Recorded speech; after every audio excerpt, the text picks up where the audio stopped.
민간 경비가 이제 성장한 배경들을 보면요, 이게 범죄가 굉장히 심화돼요. 이게 범죄가 굉장히 늘어나고 있잖아요. 여러분들 다 아시다시피 범죄가 굉장히 흉포화되고 증가하고 있는 추세입니다. 그럼 범죄를 예방을 해야 되는데 경찰력에 한계가 있다는 거죠. 이게 범죄는 굉장히 늘어나고 있는데 경찰력 가지고는 한계가 있다라고 하는 거죠. 그러니까 사생활 부분을 보호하지 못하는 이런 영역이 발생할 수밖에 없다는 거죠. 한마디로 이 범죄는 이제 굉장히 지금 증가 추세에 있는데 이 경찰이 담당을 해야 되는 영역, 이 경찰이 담당해야 하는 이런 영역은 이 경찰력으로는 이제 이 정도밖에 안 된다는 거죠. 자, 그러면 이 영역을 어떻게 할 것이냐라는 부분이죠. 자, 이러한 부분들에 대해서 이 민간 경비가 담당을 할 수밖에 없다라고 볼 수가 있는 거죠. 이런 이 경찰이 제대로 할 수 있는 영역이 아닌 이런 영역에 대해서는 바로 민간 경비가 담당을 한다라고 볼 수 있죠. 지금 이제 안전의식이 또 증대되고 있어요. 굉장히 국민들의 안전의식이 예전보다도 상당히 불안해하는 것이죠. 이 재산이 증대되면서 사유재산이 굉장히 증대되고 있잖아요. 여러분들도 굉장히 많은 재산을 갖고 있어요. 그러면 이걸 지켜야 된다는 거죠. 그러다 보니까 담도 더 넓히게 되고 그 다음에 경비도 써야 되고 보호도 해야 되고 이런 부분들이 더 늘어나게 된다. 이게 바로 민간경비의 성장 배경입니다. 다시 한번 보시면 민간경비라는 것은 범죄는 늘어나고 있고 국민들은 또 더 불안해하고 있고 그 다음에 사유재산은 더 늘어나고 있다 보니까 보호는 해야 되겠고 그런데 경찰력에 있어서는 한계가 있죠. 이 한계 영역이 여기에 있는 것이죠. 그러면 이러한 한계점들을 어떻게 뭘로 보완해야 된다? 바로 민간경비가 보호를 할 수밖에 없다. 이게 바로 민간경비의 성장 배경이라고 볼 수가 있습니다. 자, 그러면 여기에 민간경비라는 것은 어떤 임무를 수행하고 있는가? 민간경비의 주요 임무를 보면은 이 범죄 예방활동, 위험방지활동, 질서유지활동 이렇게 유지가 되는데요. 바로 유지 이렇게 좀 외워두실 필요가 있어요. 민간경비라는 게 일단 범죄 예방을 하잖아요. 시설을 보호한다라고 일단 해보면 범죄를 예방하는 거예요. 자, 아파트 경비원이 법인으로 한다고 칩시다. 자, 그러면 민간경비라고 치게 되면 거기에 도둑들이 올 수 있는 범죄를 예방하는 거. 이게 이제 첫 번째 거고요. 두 번째는 위험을 방지하는 거죠. 화재랄지 이런 부분으로부터 위험을 방지하는 거고 질서를 유지하는 이 세 가지가 가장 큰 이 주요 임무라고 볼 수 있습니다. 민간경비 주요 임무는 범, 방, 유지입니다. 범은 범죄 유지. 그 다음에 방은 위험 방지. 그 다음에 유지는 질서 유지, 범방 유지 이렇게 좀 외워두시기 바랍니다. 주요 임무는 범방 유지, 범방 유지, 범죄 예방, 그 다음에 위험 방지, 그 다음에 질서 유지. 이게 바로 민간 경비의 주요 임무라고 볼 수 있어요. 그러면 여기서 잘 정리를 해야 되는 부분들이 뭐냐면, 그럼 이제 민간 경비와 공경비는 어떤 차이점이 있을까요? 이제 요게 매일 시험 출제돼요. 그렇기 때문에 반드시 정리를 해야 됩니다. 민간경비는 경찰이 담당하지 못하는 영역인데요. 이게 공경비가 바로 이제 경찰이 담당하는 영역이잖아요. 이 공경비라는 것은 이 경찰이 담당하는. 그럼 경찰관들을 한번 먼저 정리를 해보면 불특정 국민이에요. 한마디로 모든 국민을 대상으로 경비 활동을 하는 거, 범죄 예방 활동을 하는 거, 이게 공경비라는 거죠. 이 경찰관들이 하는 거니까. 이거는 바로 공익을 보호하는 거예요. 공익의 대표자로서. 또 어떤 특정인을 의뢰하는 게 아니라, 그리고 법을 집행을 하는 거죠. 법을 집행합니다. 경찰관 직무집행법, 도로교통법, 이런 법들을 집행을 하고, 음주운전을 단속하고, 이런 활동을 하죠. 범죄 예방 활동을 하고, 따라서 여기에서는 이 법에 따라서 움직이게 됩니다.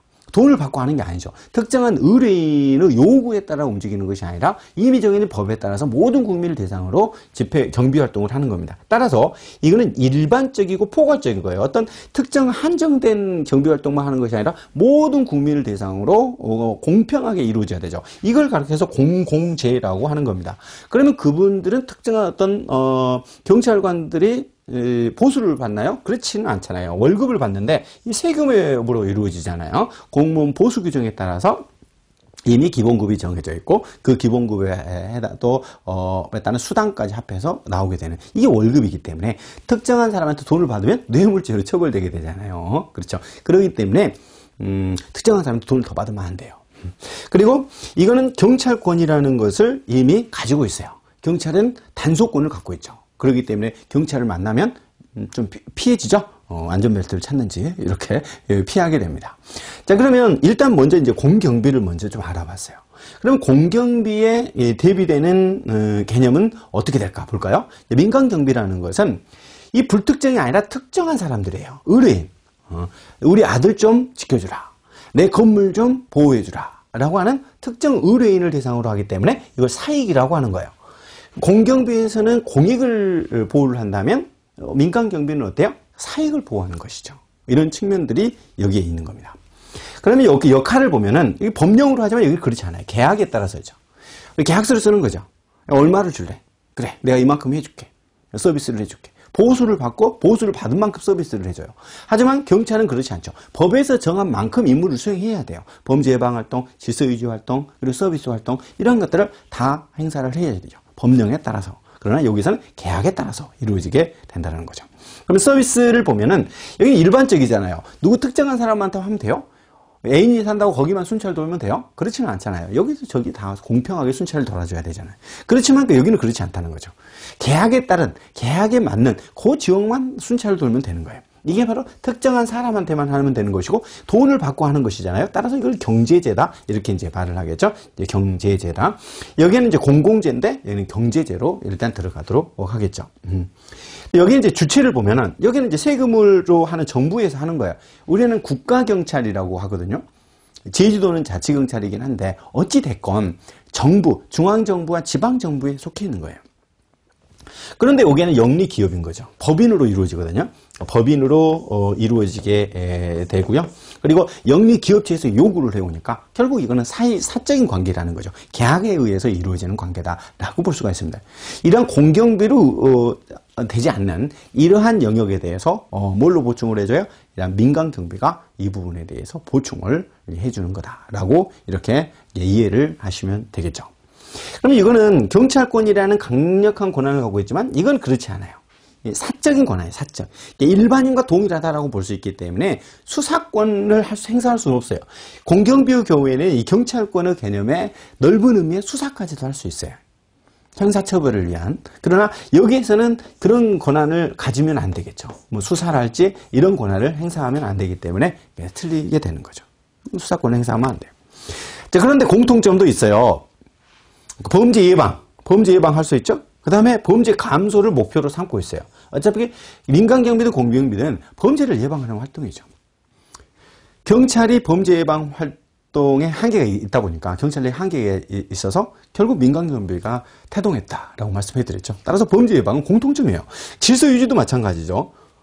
범방유지, 범죄 예방, 그 다음에, 이제 방범 활동도 있었고요. 그 다음에 예방이 있었죠. 질서 유지. 위험 방지가 있죠. 위험 방지, 유지. 범죄, 범방유지. 범죄 예방, 위험 방지, 질서 유지. 이거 공통점인 거예요. 그 다음에 재산을 보호하는 거. 결국 범방유지는 바로, 공통점으로 이루어진다라고 이렇게 이해하시면 되겠죠. 이처럼 공경비와 민간경비는 차이점이 있더라. 그러면 이 부분들을 이제 출제 포인트로 잡는 거죠. 민간경비의 특징이 아닌 것은. 그러면 이쪽에 있는 것들이 답이 되는 것이죠. 우리는 민간경비론을 보기 때문에 이쪽을 출제를 할 것이고 답은 이쪽으로 가지고 이렇게 낼 것이다. 공통점도 물어보고요. 이거는 틀림없이 나올 수밖에 없습니다. 안 나올 수가 없는 영역이죠. 그렇기 때문에 정리를 잘 하셔야 된다라는 걸 잘 기억을 해 두시길 바랍니다. 자, 그러면 여기까지 우리가 책으로 또 정리를 하고 오도록 하겠습니다. 이제 민간경비와 공경비의 개념 밑에 보면은 동그라미 3번의 민간경비 성장 배경이 있어요. 이 제목이 범죄 및 손실 문제의 심화다. 그러니까 한마디로 민간경비가 발전되게 보니까 이 범죄가 굉장히 증가하고 있다는 거죠.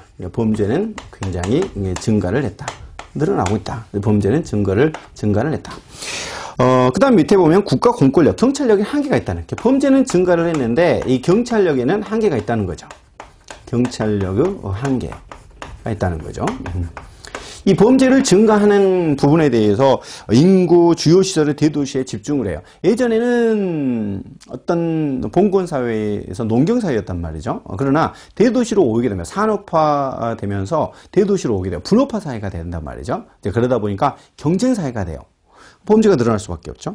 사회 조직이나 기능이 급속히 분화되고 있죠. 이게 바로 분업화 사회로 가는 거고, 윤리의식이 굉장히 와해가 되고 있고, 배금주의, 즉 금전만능주의가 팽창되고 있고, 국제화 사회에 오면서 외국에서 많이 들어오죠. 이러면서 강력범죄들이 굉장히 심각하게 늘어나고 있습니다. 묻지마 범죄 이런 것들도 굉장히 많이 일어나죠.